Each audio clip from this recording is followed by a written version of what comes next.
ہے جب ہمارے اٹھے ہوئے ہاتھ اپنے رب کے حضور ان الفاظوں کے ساتھ التجا گزار ہوتے ہیں کہ اے کریم، یہ تیرے محبوب کا غلام، یہ تیرے محبوب کی غلامہ تیری بارگاہ ناز میں حاضر ہو رہی ہے، کریم مالک تو انہیں اپنے جوار رحمت میں جگہ عطا فرما۔ تو یہ ہاتھوں کی عزت میرے آقا نے اس الفاظ میں ذکر فرمائی کہ ان ربکم حی کریم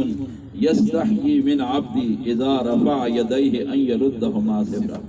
فرمایا تمہارا رب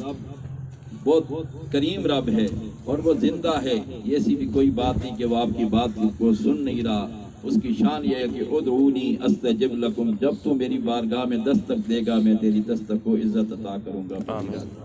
تو فرمایا کہ اس کی شایان شان یہ نہیں کہ اس کی بارگاہ میں اٹھے ہوئے ہاتھ اور وہ ہاتھوں کو خالی لوٹائے، اس کی بارگاہ کی تو شان یہ ہے کہ دوستارا کجا کنی محروم تو کے بعد دشمنا نظر داری، جو غیروں کو نواز رہا ہے، صحت و سلامتی دی ہوئی رزق دے رہا ہے، لیکن یہ اس کا کرم ہے کہ عزت اور اپنے خصوصی کرم جو جنت کی صورت میں وہ اپنے محبوب کے غلاموں کے لیے رکھا ہے۔ تو الحمدللہ و شکر اللہ، ہم جس خوبصورت مرحومہ کے حسین مرحومہ کے نماز جنازہ میں شریک ہوئے ہیں، اللہ تعالیٰ نے ساری زندگی اس خوبصورت ہستی کو اللہ تعالیٰ نے قرآن کریم کا محبت اور قرآن کریم کی خیرکم من تعلم القرآن وعلمہ کا خوبصورت حسن عطا فرمایا ہے۔ اور ہم الحمدللہ یہ باتیں، لیکن یہ ہے کہ میرے آقا کریم نے فرمایا اذکروا محاسن موتاکم، جانے والے کی خوبصورت باتیں کرو کہ لینے کے لیے جو آئے ہوئے اللہ کے مہمان ہیں وہ یہ سننا چاہتے ہیں کہ اس نے کتنی خوبصورت زندگی جناب صرف کی ہے۔ تو ہم قاضی صاحبان کو ہمارے سے زیادہ تو آپ لوگ جانتے ہیں کہ اللہ تعالیٰ نے ان کو اخلاقی زندگی کے اندر اور سرکار کی نعت کے ساتھ اور اس کی خدمات اللہ تعالیٰ نے ان کا خاص مقدر فرمایا ہے۔ تو الحمدللہ و شکر اللہ، یوں پتہ چلتا ہے کہ باغ میں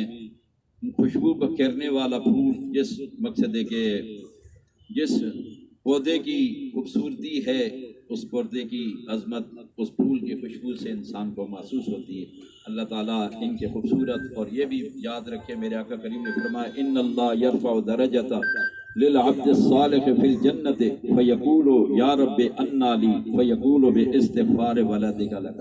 قیامت کے دن جب ہمارے والدین کو عزتیں عطا کی جائیں گی، عرض کریں گے انا لی، یا اللہ یہ آج ہم پر جو اتنا کرم ہو رہا ہے اس کرم کی وجہ کیا ہے؟ جواب ملے گا فیقول باستغفار ولدک لک، یہ تمہاری اولادوں نے تمہارے لیے دعاؤں کا اہتمام کیا ہے، اللہ نے ان دعاؤں کو عزت عطا کی اور اس کے صدقے ان کو بھی ملا ہے اور آپ کو بھی آج عزتیں عطا کی جا رہی ہیں۔ تو اپنے جانے والوں کے لیے آپ کے والوں کے ساتھ یہ احسان کیا کریں کہ جب بھی موقع ملے ان کے لیے مقصد ہے کہ ہاتھ اٹھائیں۔ اور ہمیں اس بات سے بھی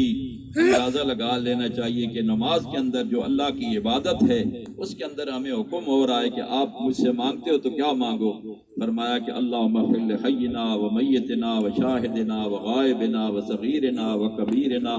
و ذکرنا و انسانا۔ تو ہم عبادت اپنے رب کی کر رہے ہیں اور عافیت بڑوں کے لیے مانگ رہے ہیں، چھوٹوں کے لیے مانگ رہے ہیں، عورتوں کے لیے مانگ رہے ہیں، بچوں کے لیے مانگ رہے ہیں، حاضرین کے لیے مانگ رہے ہیں، غیب حاضرین کے لیے مانگ رہے ہیں۔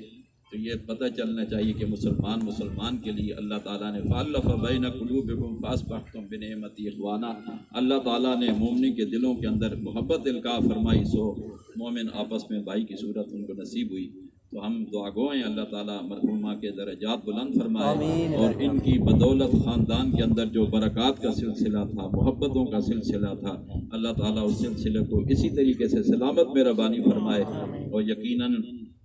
عظیم لوگوں کو جتنے بھی سلام محبت سلام عقیدت پیش کیے جائیں وہ ان کا حق ہوتا ہے، اور یہ ہمارے لیے اپنے لیے ایک بہت بڑا مقصد اعزاز ہے کہ ہم الحمدللہ و شکر اللہ اپنے مہمان کو جب الوداع کر رہے ہوتے ہیں تو اپنے رب سے التجا کر رہے ہوتے ہیں کہ کریم تو نے کرم کیا،